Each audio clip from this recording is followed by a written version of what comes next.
parole aux associations.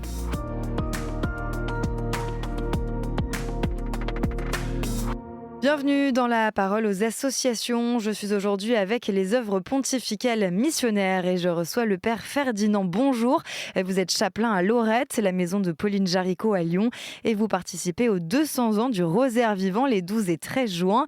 Alors quel est le lien entre Pauline et la prière du Rosaire ? Merci de m'avoir invité et merci surtout pour cette première question. Le lien avec Pauline est clair, c'est que c'est elle qui a créé le Rosaire vivant et elle a voulu le créer juste pour mettre en œuvre en fait une pratique déjà existante, mais la mettre à la portée de tous. Une sorte de bréviaire des pauvres, disait-elle, qui pouvait aider donc le pauvre à prier avec 3 objectifs.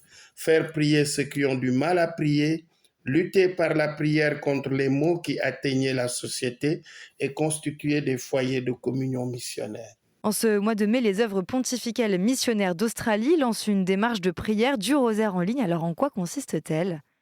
Une belle démarche. Je crois qu'il doit être encouragé. Déjà, l'objectif est assez clair. Enlacer le monde par la prière.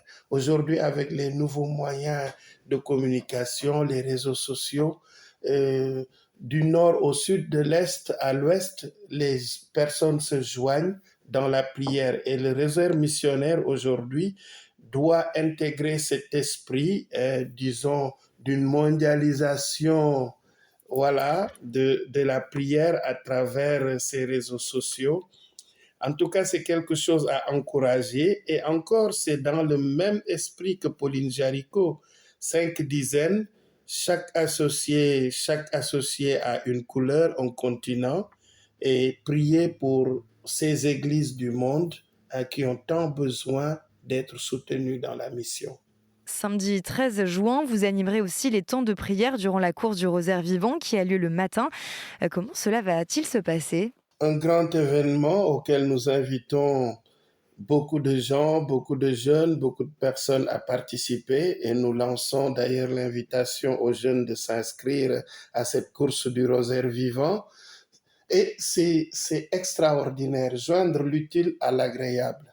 C'est-à-dire que nous sommes dans la prière, mais cette prière peut se faire dans un espace de convivialité à travers la course, la marche. Les mystères seront symbolisés, chaque mystère sera symbolisé par une dizaine de chapelets. 10 Ave Maria que nous prions là à Lorette au moment où le groupe, lui, est en train de marcher ou de courir. Voilà. Ce sera un grand moment de prière, mais aussi de fraternité humaine et spirituelle. Rendez-vous les 12 et 13 juin pour les 200 ans du Rosaire vivant à Lyon. Plus d'infos sur le site opm-france.org.